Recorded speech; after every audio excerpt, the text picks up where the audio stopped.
Vashishtha competition classes में आप सभी बच्चों का हार्दिक स्वागत है। आप लोग जानते हैं पिछली कक्षा में हमने वर्णमाला पढ़ा है, तो वर्णमाला के बाद बात आती है किसकी? शब्द की बात आती है। पहली बात है शब्द कहते किससे हैं, ठीक है? क्या बात है? शब्द कहते किससे हैं? तो वर्णों का ऐसा मेल जिसका कोई अर्थ निकले उसे क्या कहते हैं? शब्द कहते हैं। या वर्णों और मात्राओं का ऐसा सुयोग जिसका अर्थ निकले उसको शब्द कहते हैं। लिखने की जरूरत तो नहीं है इसको। चलिए अब हम लोग चर्चा करते हैं शब्द की। तो शब्दों को 4 भागों में बांटा गया है।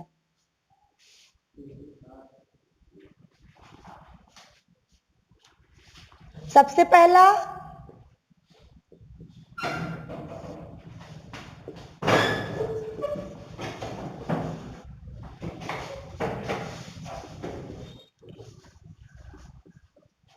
उत्पत्ति के आधार पर, उसके बाद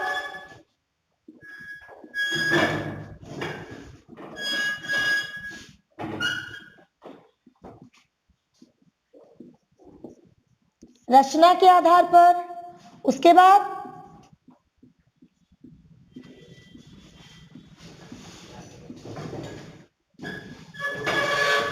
प्रयोग के आधार पर, और सबसे आखिरी में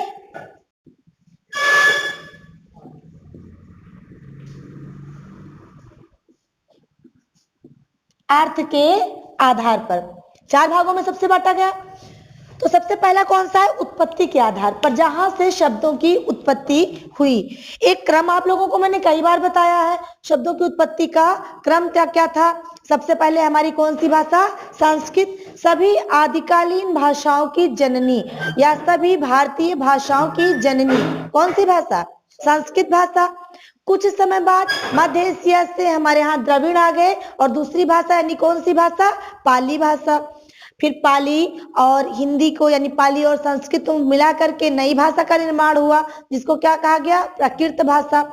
और फिर क्या हुआ? हमारी हिंदी का सुधारात्मक काल क्या कहा गया? आहट भाषा। ठीक, पहले आहट की पहले अपभ्रंश? पक्का? पहले अपभ्रंश। ठीक, टूटी फूटी भाषा यानी कौन सी भाषा? अपभ्रंश भाषा। और हिंदी का सुधारात्मक काल या हिंदी की शुरुआती दौर या वास्तविक हिंदी का शुरुआती दौर, ये कौन सा रहा? आहट का काल। उसके बाद शुरू हुई हमारी प्राचीन प्रारंभिक हिंदी। तो देखो, शुरुआत जब हमने देखा संस्कृत से शुरू हुई, यानी भाषा का उत्पत्ति के आधार पर भाषा का पहला स्वरूप जो था वो क्या था? तत्सम। ठीक, तत्सम यानी कौन से? तत् प्लस सम। तत् माने उसके, सम माने बराबर या जैसा। तो भाषा के ऐसे शब्द जो संस्कृत से आए हैं और हमारी भाषा में ज्यों का त्यों प्रयोग किए जाते हैं, उनको हम लोग क्या कहते हैं? तत्सम कहते हैं। उसके बाद तद्भव, उससे, और भव माने उत्पन्न, तद माने उससे, भव माने उत्पन्न। तो भाषा के ऐसे शब्द जिनकी उत्पत्ति कहां से हुई है? किसी भी भाषा से हुई है, लेकिन वो प्रयोग में आते आते क्या हो गए हैं? बिगड़ गए हैं। उन्हीं को हम लोग क्या कहते हैं? तद्भव कहते हैं। कई किताबों में आपने देखा होगा कि लिखा रहता है कि संस्कृत या हिंदी भाषा के ही बिगड़े स्वरूप को हम लोग तद्भव कहते हैं, जबकि ये पूरी तरीके से गलत है। कैसे गलत है? हम लोग सिद्ध करते हैं। आपने सुना होगा मुरहा, सुना है ना? मुरहा शब्द सुना है। तो अब बिगड़ा हुआ शब्द है ना, बट देखिए ये आया कहां से? मुर प्लस हा। मुर एक राक्षस था, उसका नाम था मुरहा, नहीं नाम था, मुरहंता नाम था। मुर प्लस हंता। मुर एक राक्षस था जो श्री कृष्ण के समय में उनको मारने आया था, और इसीलिए हम लोगों ने उनको मुरहंता कहा था। उस मुरहंत को ब्रज में आया, ब्रज से हरियाणा की तरफ आया और मुरहंत हो गया, और लास्ट में हमारे यूपी की तरफ आया तो और भी शॉर्टकट हो गया। क्या बन गया? मुराहा बन गया ना। इसी तरीके से आप लोग कहते हैं नियरे आओ, सुना है? नियरे आओ, नियर माने क्या होता है? नजदीक, पास होता है। तो किस भाषा का बिगड़ा? हिंदी का कि इंग्लिश का? इंग्लिश का बिगड़ा ना। इसी तरीके से हम लोग कहते हैं मारे हमको क्रिस्टान कर दिए, कहते हैं। कैसे, कब कहते हैं? कोई धर्म कर्म में गड़बड़ हो जाता है तो कहते हैं क्रिस्टान कर दिए। तो क्रिस्टान नहीं है, वो क्रिश्चियन है। पहले अंग्रेज जो है हमारे धर्म को भंग करके हमको क्रिश्चियन बना देते थे, तो उसी समय से चलता चला आया, अभी भी धर्म भंग होता है तो हम लोग कहते हैं क्रिश्चियन कर दिए। किस भाषा का बिगड़ा? इंग्लिश का बिगड़ा ना। तो इस तरीके से हिंदी, इंग्लिश, संस्कृत किसी भी भाषा के बिगड़े हुए स्वरूप को हम लोग क्या कहते हैं? तद्भव कहते हैं। उसके बाद क्या आया? देशज। देश प्लस जा। जा संस्कृत की एक धातु होती है जिसका मतलब होता है जन्म लेने वाला। तो भाषा के ऐसे शब्द जिनकी उत्पत्ति हमारे देश में, हमारे देश के आदिम निवासियों के बीच में हुई है, उन्हीं को हम क्या कहते हैं? देशज कहते हैं। और अगला स्वरूप विदेशज। बी प्लस देशज। बी माने विदेश में, और विदेश यानी जो अपने देश के बाहर है, और जा माने जन्म लेने वाला। भाषा के ऐसे शब्द जिनकी उत्पत्ति हमारे देश के बाहर हुई है उनको हम लोग क्या कहते हैं? विदेशज कहते हैं। और ये हमारी भाषा में आ गए। जरा ये बताइए, आप सोचिए कि विदेशी शब्द हमारे यहाँ आए कैसे? सिर्फ व्यापारियों के साथ नहीं, जितने भी लोग, भारत सोने की चिड़िया, तो क्या हुआ? कभी आक्रमण करने आए, कभी व्यापार करने के लिए आए, ईरानी आए, अरबी आए, यूनानी आए, तुर्की आए और अंग्रेज आए। जितने भी लोग आते गए, और हम सभी एक कैसे प्राणी है? सामाजिक। किसने कहा? अरस्तु ने कहा। ठीक, मानव एक ऐसा प्राणी है, सामाजिक प्राणी है। तो जहां भी हम लोग रहेंगे अपने भावों का, अपने विचारों का आदान प्रदान जरूर करेंगे। और इस आदान प्रदान के दौरान विदेशी भाषा हमारी भाषा में और हमारी भाषा विदेशी भाषा में। इतनी बात समझ में आ गई? चलिए अगली चीज है रचना के आधार पर। रचना के आधार पर आपके भाषा को बांटा गया कितने भागों में? 3 भागों में। एक रूढ़ शब्द, अगला यौगिक शब्द, और उसके बाद योग रूढ़ शब्द। रूढ़ कौन? परंपरागत शब्द जिनको हम ज्यों का त्यों अपनी भाषा में प्रयोग करते चले आ रहे हैं, वो क्या है? वो रूढ़ शब्द है। जैसे देवी, देवता, जल, कल, फल। इनका एक ट्रिक भी है कि अधिकतम 3 अक्षर के बने होते हैं। 1% ऐसा हो सकता है कि 4 अक्षर वाले भी मिल जाए, लेकिन अधिकतम ये कितने अक्षर के होते हैं? 2 या 3 अक्षर के होते हैं। सोच के देखिए, देवी, देवता हो गया, या फिर कह दिया जाए घर, या फिर वो हमारी प्राचीना हो सकता है। कौन कौन से? हवा, और क्या था? पानी, और क्या था? भोजन। काटा जा सकता है? नहीं काटा जा सकता है। या फिर रोटी, कपड़ा, मकान, नहीं काटा जा सकता है। तो जिनके भी खंड ना हो सके उनको क्या कहते हैं? रूढ़ कहते हैं। इधर आते हैं यौगिक। बार बार हम आपको बताते हैं हिंदी की खासियत है यथा नामो तथा गुण। नाम में ही सब कुछ छिपा है। योग प्लस इक, तो योग माने जोड़ना और इक माने एक। जब एक शब्द से जुड़ करके बनता है तो उससे हम लोग कैसा शब्द कहते हैं? यौगिक शब्द कहते हैं। जैसे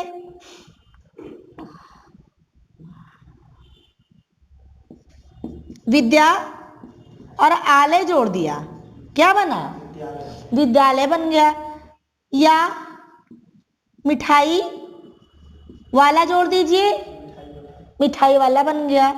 या रसोई घर जोड़ दीजिए, रसोई घर बन गया। हो गया।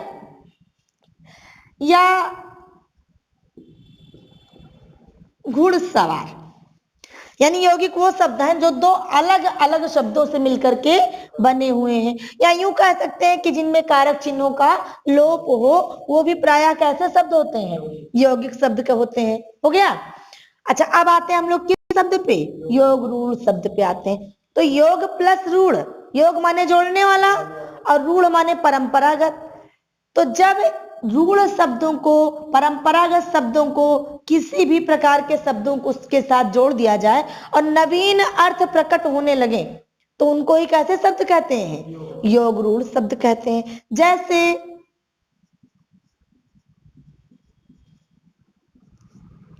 चंद्रशेखर, चंद्र में क्या जोड़ दिया? शेखर। और दोनों के अलग अलग मतलब है। देखो मतलब तो यहाँ भी अलग अलग है। विद्या प्लस आलय, विद्या माने विद्या, आलय माने घर, लेकिन दोनों को जोड़ा तो क्या बन गया? विद्या का घर। मिठाई माने मिठाई वाला माने वाला, लेकिन दोनों को जोड़ा तो किसका वाला है? मिठाई का ही वाला तो है। रसोई माने रसोई, घर माने घर, लेकिन दोनों को जोड़ा तो रसोई का घर या रसोई के लिए घर। घुड़सवार, घुड़ अलग चीज है और सवार अलग, लेकिन दोनों को जोड़ा तो घोड़े पर सवार, यानी ये जुड़ने के बाद एक ही अर्थ देते हैं, एक जैसा ही अर्थ देते हैं, और ये जुड़ने के बाद तीसरा या विशेष अर्थ देते हैं। जैसे चंद्र माने चंद्रमा और शेखर माने शिखर पर या मस्तिष्क पर, लेकिन चंद्रशेखर का मतलब वो क्या हो गया, शिव जी हो गए, या एक दंत हो गया। अभी कहेंगे सिर्फ देवी देवता वाले नाम तो होते नहीं है, सब तो हो सकते हैं। जैसे क्या क्या हो सकता है, मान लो हम लोग कह दें मक्खी चूस, अब नहीं हुआ, होगा ना, मक्खी चूस, इसका मतलब बहुत बड़ा कंजूस। या फिर कह दिया जाए षटपद, 6 पैर हैं जिसके, अर्थात कौन, भौरा। ठीक है,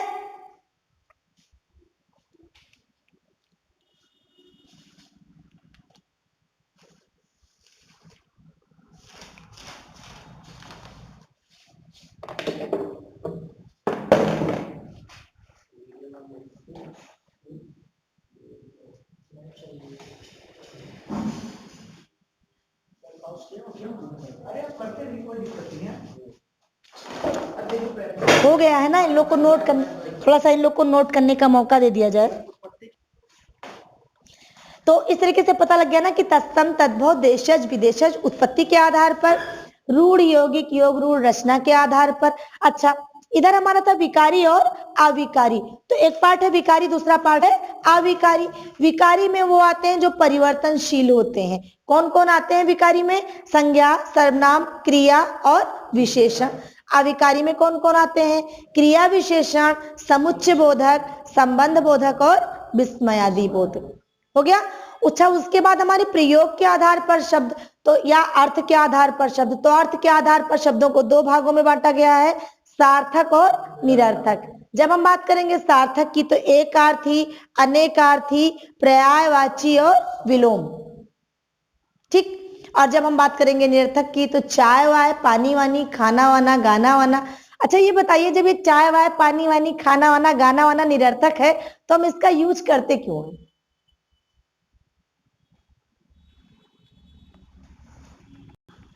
अक्सर हम लोग यूज करते हैं ना, रोटी वोटी बन गई, तो आखिर क्या वजह है, क्यों यूज करते हैं इसका?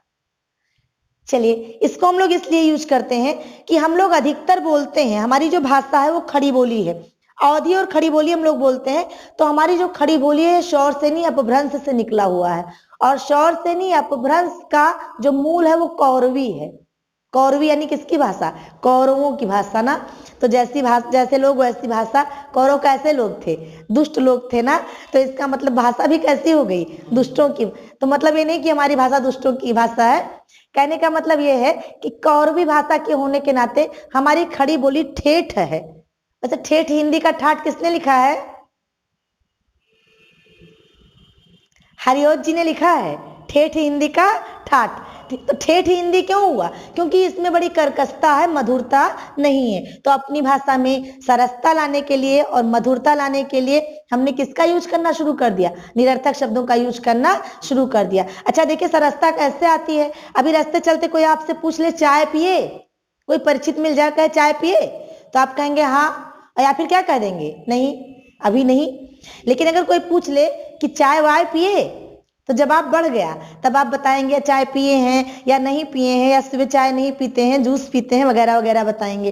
ठीक है, तो इस तरीके से जैसे ही निरर्थक शब्द यूज होते हैं हमारी भाषा में क्या आ जाती है, सरसता या मधुरता आ जाती है।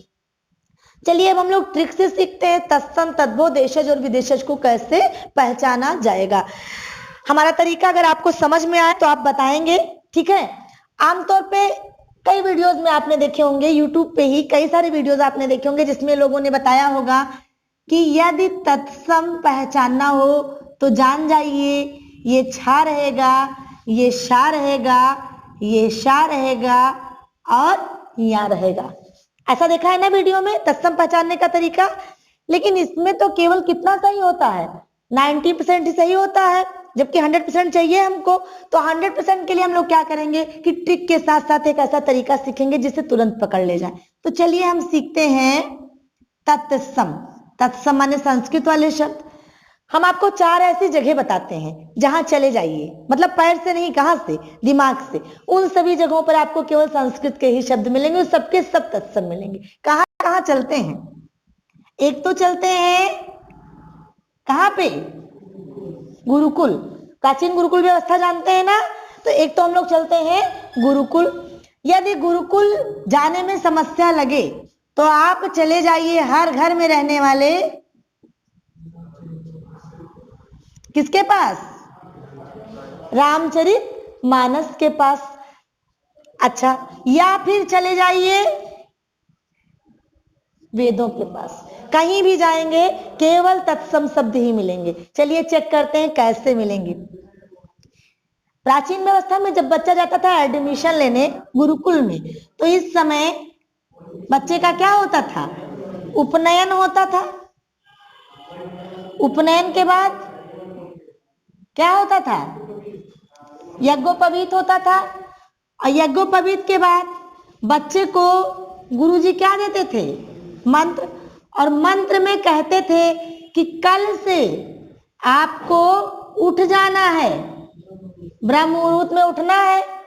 और जब ब्रह्म मुहूर्त में उठेंगे उस समय सबसे पहले हमारे यहाँ क्या होता है?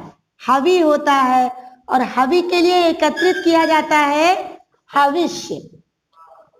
हविष्य एकत्रित करने के साथ साथ इकट्ठा की जाती है समिधा। फिर शुरू होता है पठन और पाठन का काम शुरू होता है। पढ़ते पढ़ते क्या हुआ? मध्याह्न हो गया। और जब मध्याह्न हुआ तो बच्चे को मिड डे मील की जरूरत हुई, है ना? मध्याह्न भोजन यानी मिड डे मील। तो अब क्या हुआ? अब बच्चे को लग गई बुभुक्षा। अब गुरुकुल व्यवस्था में बुभुक्षा लगा तो बच्चा गया कहाँ? पाकशाला। ठीक, जिसकी संरक्षक कौन थी? गुरुमा थी। अब मान लो गुरुमा का भोजन तैयार नहीं था तो उन्होंने बच्चे से कहा कि आप चले जाइए कहाँ? उपवन।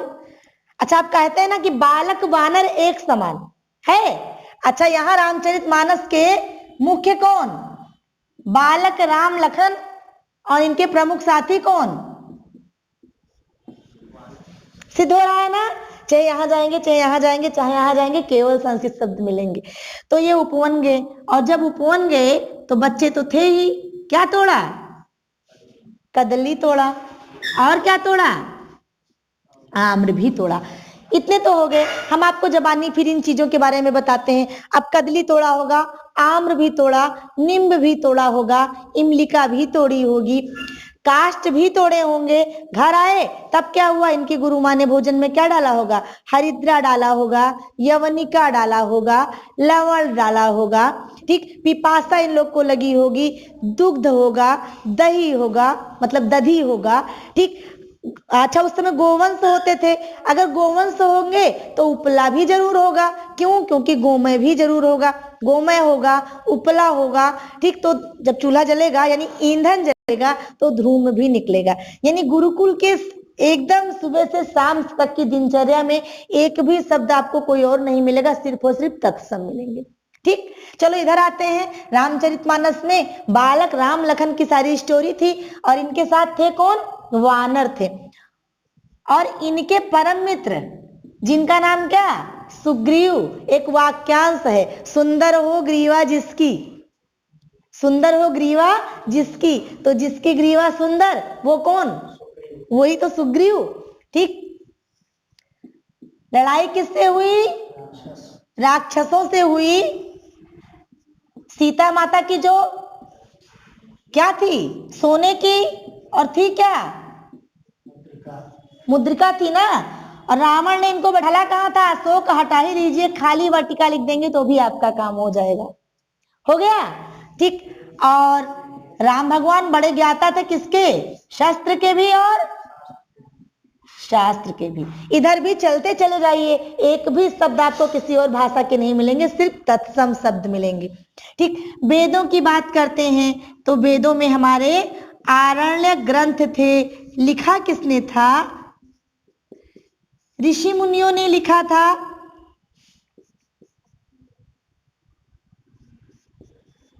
सामवेद को क्या कहते हैं? संगीत का जनक कहते हैं। ठीक, आगे किसी के भी पास चले जाइए, वहां मंत्र था, यहाँ क्या है? तंत्र है ना। और क्या है? चिकित्सा है। और क्या है? गायन है। ठीक, ये तो मैंने आपको 3 तरीके से बताया, एक ही में 3 बताया। चाहे तो रामचरितमानस पे जाए, चाहे तो वेदों पे, और चाहे तो गुरुकुल पे। गुरुकुल व्यवस्था एक ऐसी व्यवस्था है जो आप ज्यादा जानते हैं, आराम से सारे के सारे शब्द मिल जाएंगे। एक बार फिर देखते हैं, अगर बच्चा स्टार्टिंग से शुरू किया, उपनयन हुआ,